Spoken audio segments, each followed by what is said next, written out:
Still on the search of that one true love?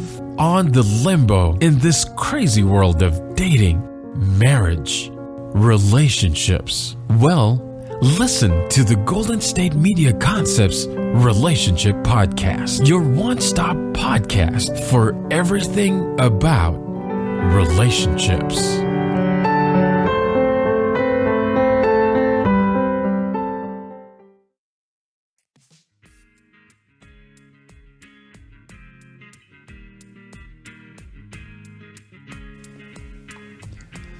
Welcome to Golden State Media Concepts Relationships Podcast. I am your host, John Johnson, and today I'll be talking about why are you with them? Now, do you ever ask yourself why you're with the person you're with? Now, is the person the same one you'd call a friend? And do you feel your relationships reflect the person you want to be or the person that you are? Now, when you ask yourself why are you with your partner, think about what do they bring to your life and what do you bring to theirs, and how does that make you feel? Now, when you think about these questions, do you feel positively or negatively? You know, the long-term relationships can give you some details about your life. It's sort of like looking back on your timeline, and if you see that there's a progression forward in life, then you know you're going in the right direction. But if you look at that timeline and you see there's something stagnant about it, then you kind of have to look at it, and that's also to recognize that that's your future, unless you take some steps in order to change that. Here's an example of, what I call an individual that had a lot of drama going on in their life. And, you got to ask yourself, did you get sucked into it or did you separate yourself? Now, hopefully you realize that it takes a lot of energy to stay in a negative state of mind, even though sometimes it feels freeing to just sort of be in your own space and shake off the frustration. But you do have to push past that and get into the part about solving the problems, because we all have problems, and sometimes we get stuck in the business of being in the problem and not solving it, because that definitely has an effect on you, and it has an effect on those around you. If you have committed relationships or you have children or something to that effect, anything that happens to you affects them. So sometimes it's important to remember those people around you, and that might help motivate you to do something about your problems. I've been one who's heavily suggested counseling. I've had some of my own, and it has been helpful to get new thoughts, to get some guidance. And I've kind of shared before, I think it's helpful. It's important to be careful about who you take your advice from. Friends can be well-meaning, but if they don't necessarily possess some objectivity, then they may not be able to point you in the right direction. And sometimes they just do a good job of helping you stay stuck instead of helping you move past the problem. Now, whatever it is you're dealing with, if it's going back to handling your business, if it's something that has some negative or sort of tragic, there will be a downside. There will be some heaviness. There'll be some grief or something associated with it, like say maybe the breaking up in a relationship. In fact, I'll talk about that in a little bit.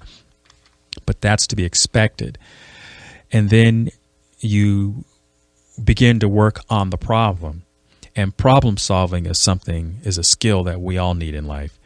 And when we learn how to do that, we can replicate our problem solving and get some confidence, get some practice behind doing that, and apply that into other areas in life, and you'll see that things will begin to work. Going back to one of the questions that I had proposed at the very top, as I was talking about, why are you with the person that you're with? Well, the reason I'm with the person I'm with is because she makes me feel good, and she reminds me of my successes, and I also like to feel that I contribute, and that's important. That's one of my love languages is service to others. So I like to know that when I'm with a person that I'm making them feel good too, because this isn't all about me. It's a mutual experience. And when I look in her eyes and I say, hey, what's going on, then it makes me feel good to know that I have an impact. That's going to be positive. Going back to the question of, why I'm with somebody, what comes to me is, well, because they make me feel good. And I like feeling good with the person I'm with. And when I'm looking at her and I'm getting that positive feedback, then I feel like I'm on the right track. And I count on being able to have that communication with them because I want to have an impact in their life and I want them to stick around. So that's important to me. It's also because when I'm with her, I also trust that when I'm in communication, that the communication is honest. Now, I've had to create that space to make that happen. But it's about getting that feedback. It's about creating this space so we can do fun things together.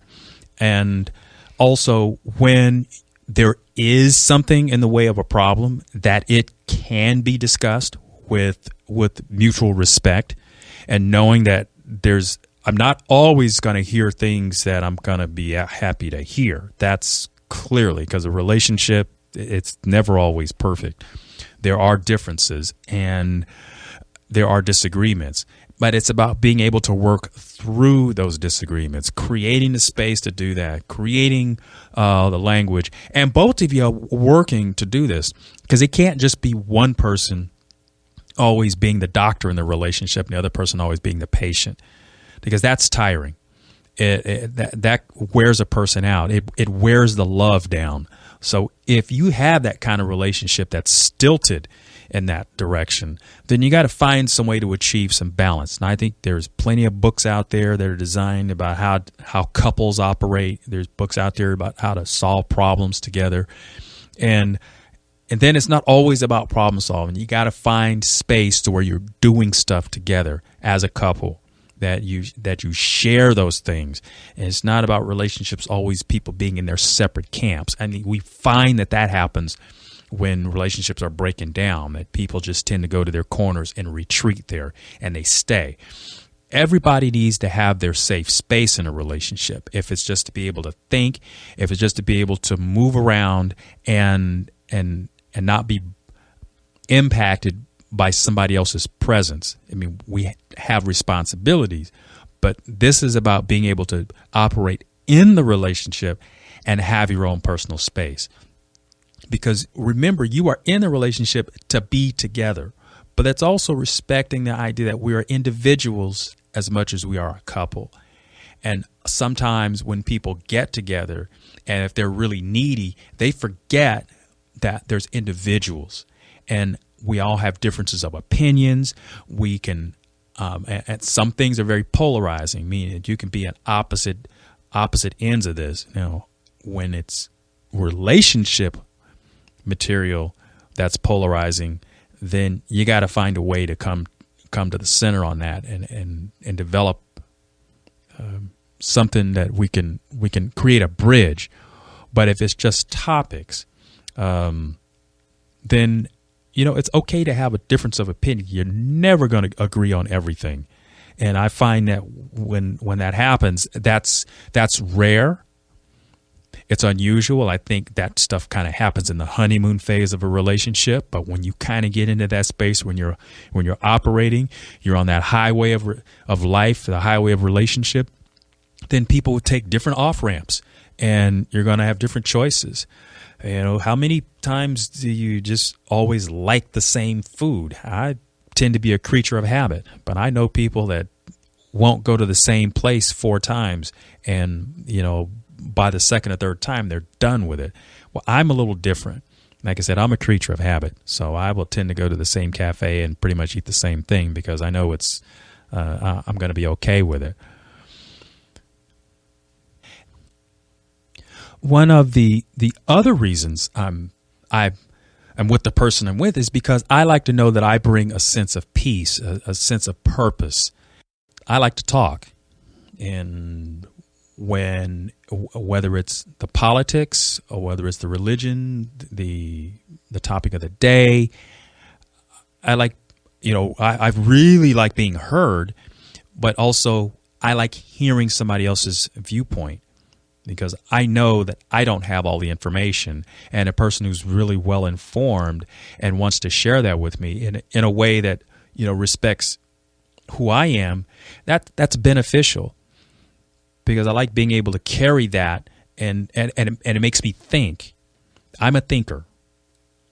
And in addition to that, one of the things that I remember too is, you get together with people that you have something in common with. It might even be childhood stuff that you begin to talk about and find out that there are a lot of things in common. And clearly we all have issues, but sometimes we're with people because they're helping us work through our issues. And like I said, people can be with you for a reason, a season, or a lifetime. And, those things get determined in real time while you're with that person. So having all of those different flavors, having all of those fun things in life, it helps give you purpose. Now, if you're not experiencing those things with the people, then you have to ask yourself why. Why are you attracting that kind of person into your life if that's what's happening? Or maybe they're clinging on to you and they're sucking the life out of you. You got to find a way to put an end to that, because that's not going to go anywhere. And if you're the kind of person that's kind of clinging on to other people, that's not a way to be. You got to find your own mark in life. You got to find your own way, and find your own interest, invest in that. And, being interesting to yourself is a key, is a clue. Be interesting to yourself. That's the one person you have to please. It's not necessarily about all the masses out there. You may find that you've got charisma and a lot of people want you. That's a great feeling when it happens. But if you don't have that, it's okay. You don't have it. But learning to be interesting to yourself, that's important. In a moment, I'm going to talk about something else. What to do when you have a breakup in a relationship. Do you want to be healthier, yet you just don't know what to do? All these shows telling you this and that, but nothing seems to work. Well, listen close. Golden State Media Concepts has got something great for you. The Health and Wellness Podcast, dedicated to workout trends, healthy eating habits, diet, and everything about healthy living. Join us in our banters as we help you not just live life to the fullest, but live it to the healthiest.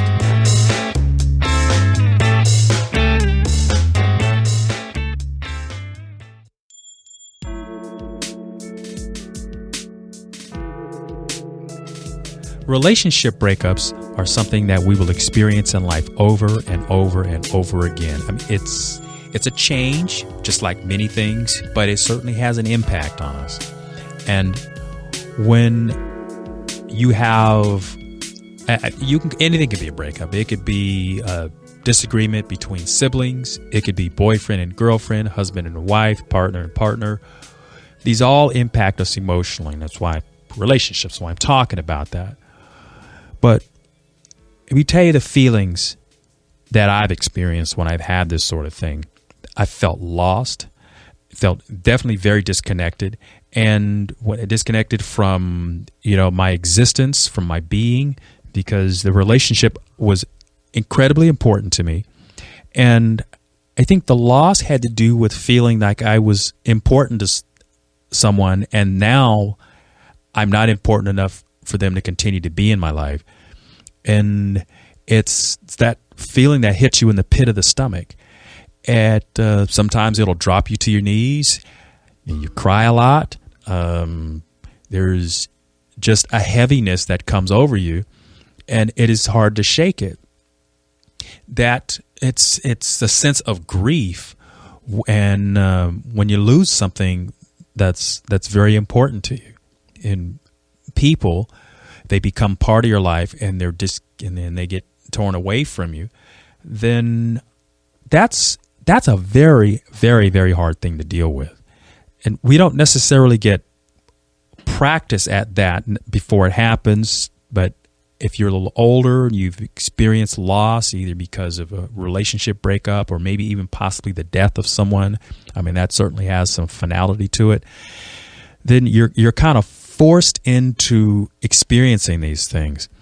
You know, when you're in a relationship and you're just feeling like the relationship is not working for you and you make the decision to leave it, there's a sense that you have some control over that because you're making the separation, you're making that conscious choice.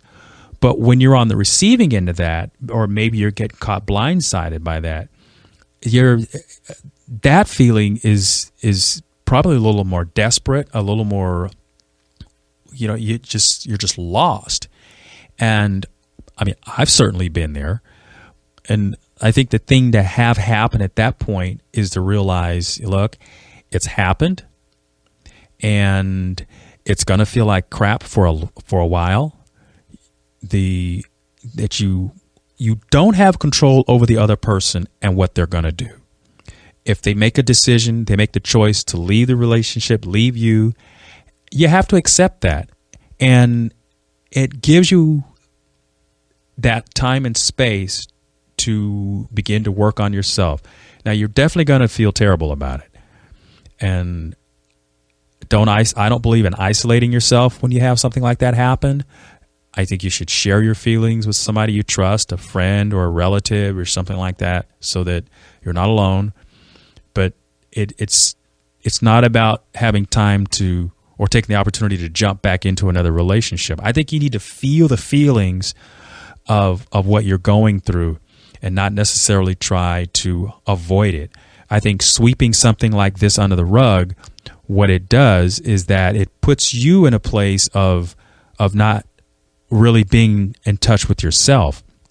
Sometimes relationship breakups are good things because you get to examine what's going on. If you're in a relationship and you're a toxic person, maybe that person left you because you were bringing so much drama and danger to their life that they needed to be separate from that. And you really probably could look at that as a learning opportunity and applaud them for having the what it takes to leave.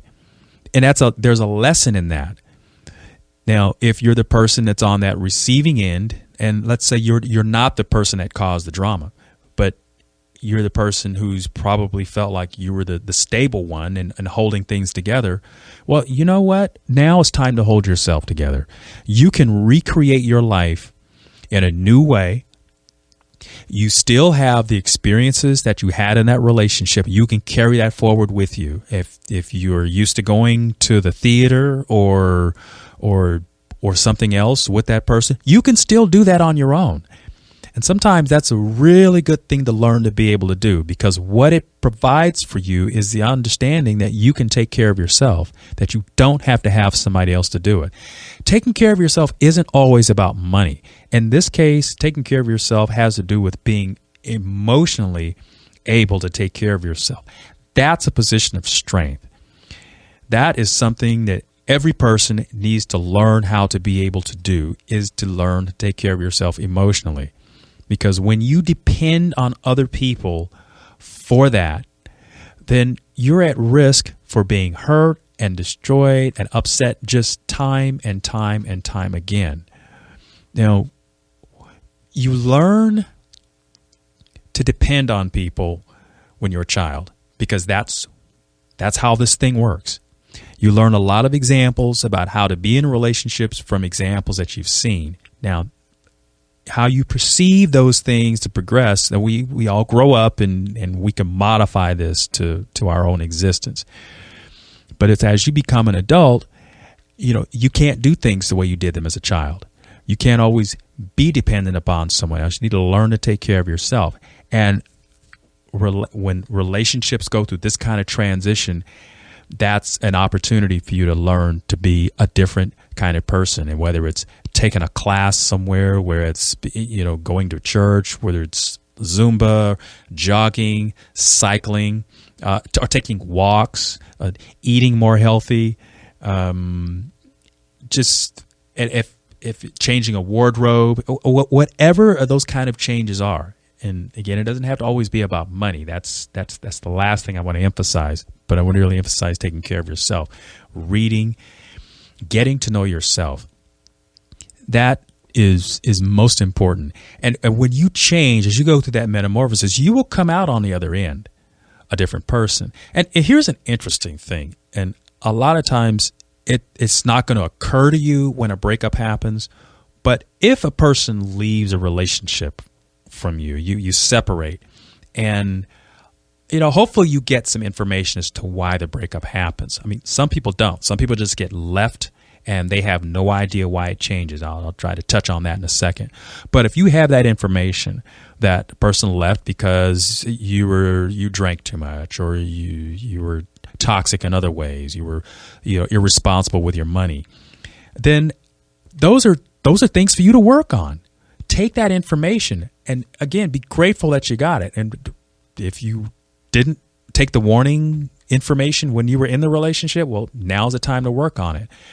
And I know oftentimes when a relationship changes like that, sometimes it changes permanently. Sometimes it's a temporary thing. And when I say temporary, it's to say that if you go through the steps to take care of yourself, you may become more attractive to that person and they may want to give it a try again.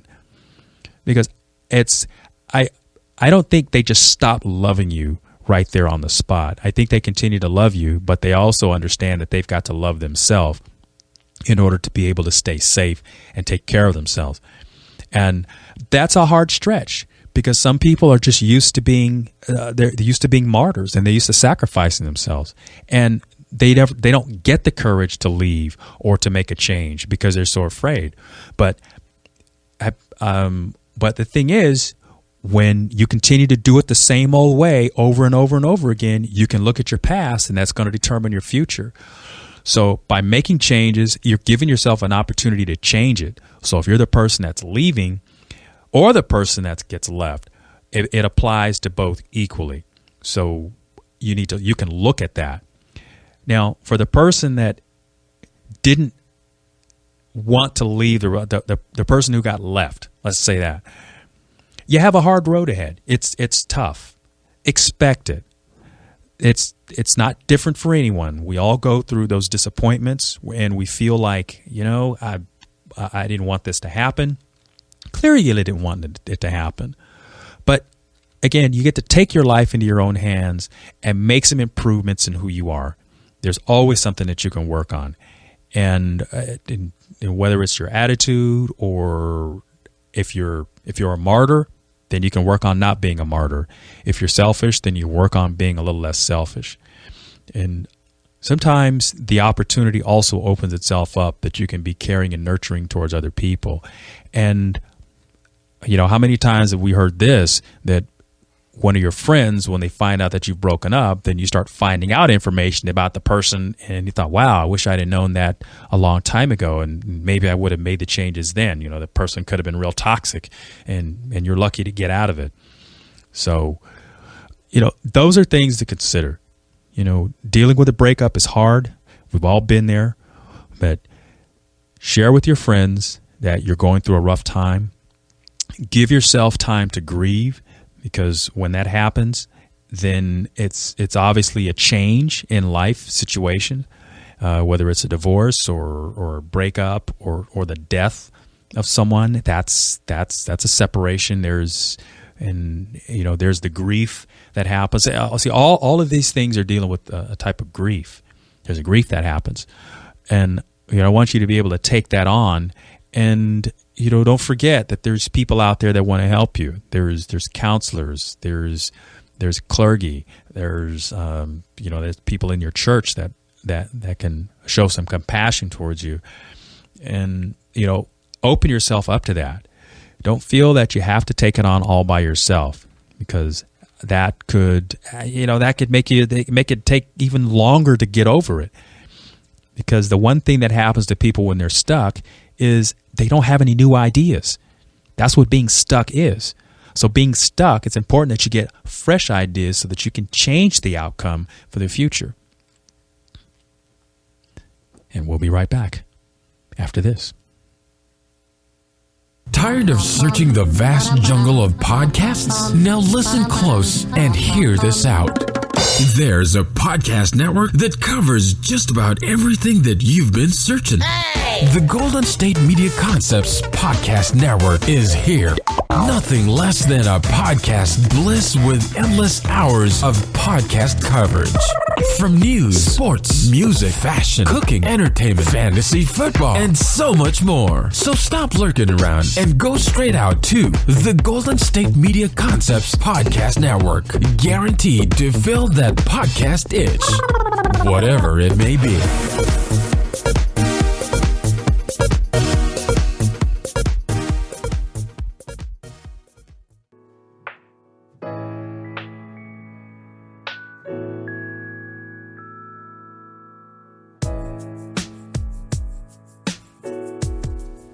And we're back. In this segment, I want to talk about something that I think we can all visit and have an interesting conversation about. Obviously, I'm here in the studio and I'm talking to you, but when you gather amongst yourself, let's talk about honesty and what it is. Now, I'm going to define it in simple terms as just when you're asked a question, you just give a direct and a straight answer. Now, I know that simple questions, 1 + 1 is 2. That's pretty straightforward. But as we begin to talk about relationships and some of the more complex things, sometimes I think we begin to describe things in terms that aren't so easy to elaborate on without exposing ourselves to things we don't want to talk about.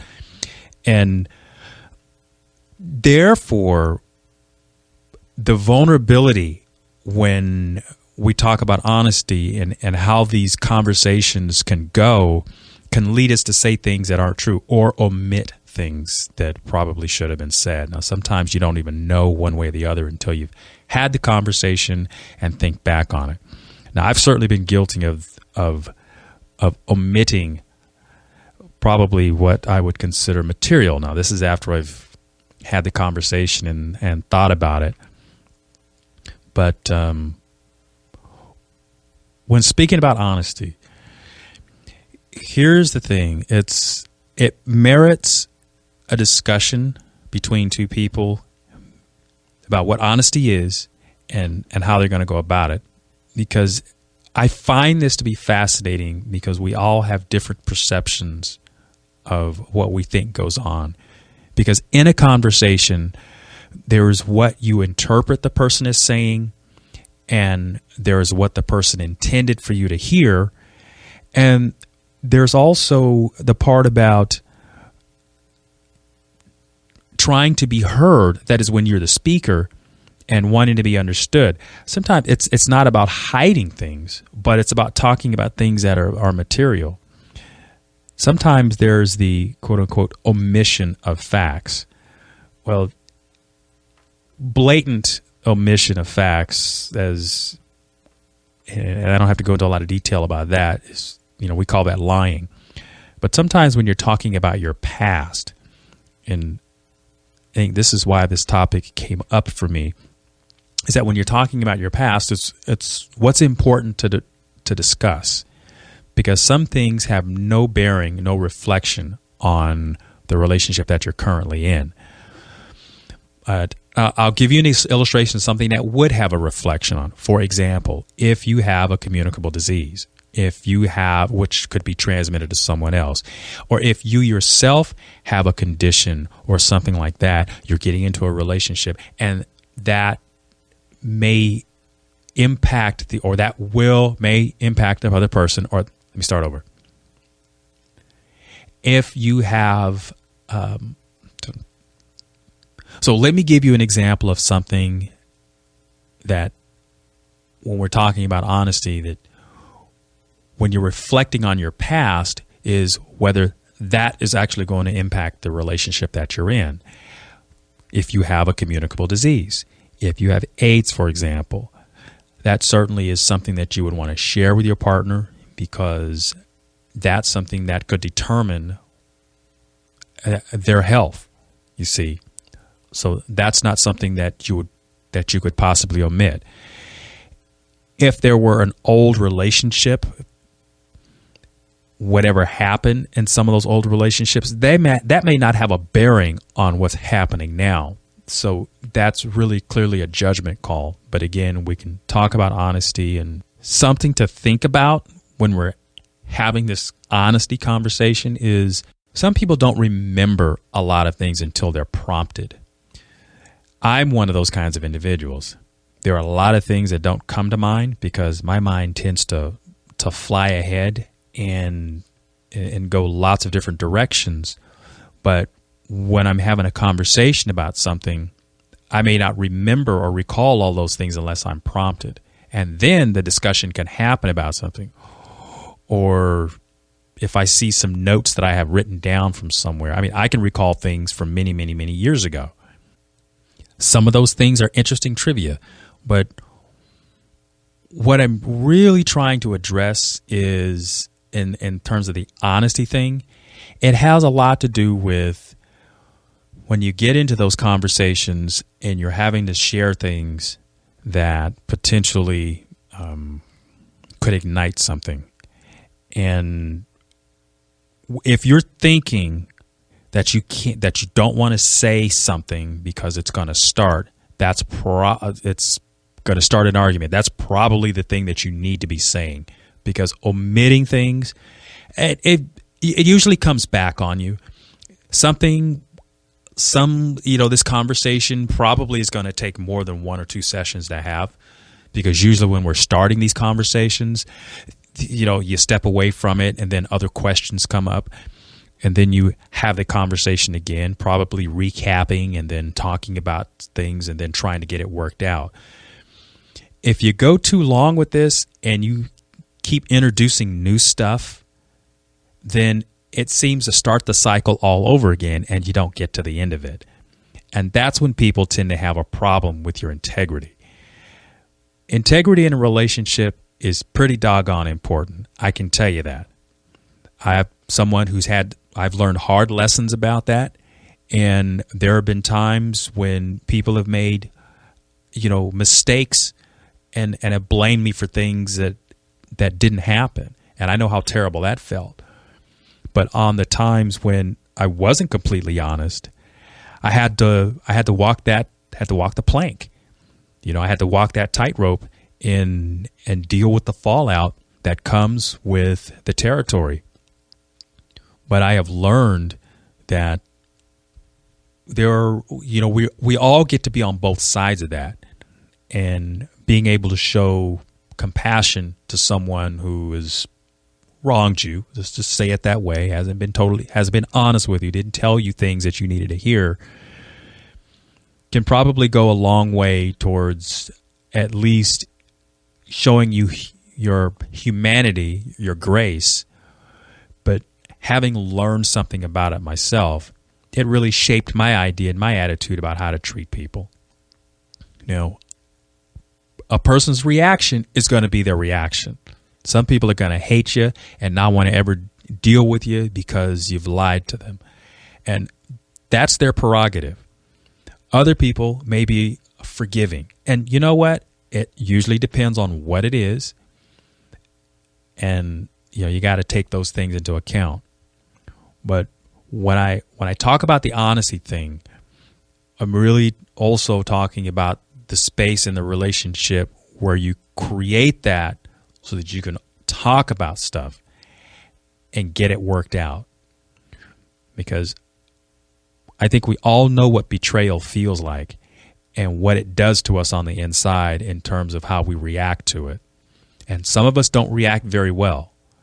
And when you keep experiencing that kind of thing over and over, it changes you. I mean, it could change you for a lifetime. And I don't want to be that in somebody else's life, bring them havoc or bring them stress or strife because of something like that. So I'm constantly on the lookout for areas in my life where I can improve being honest with people.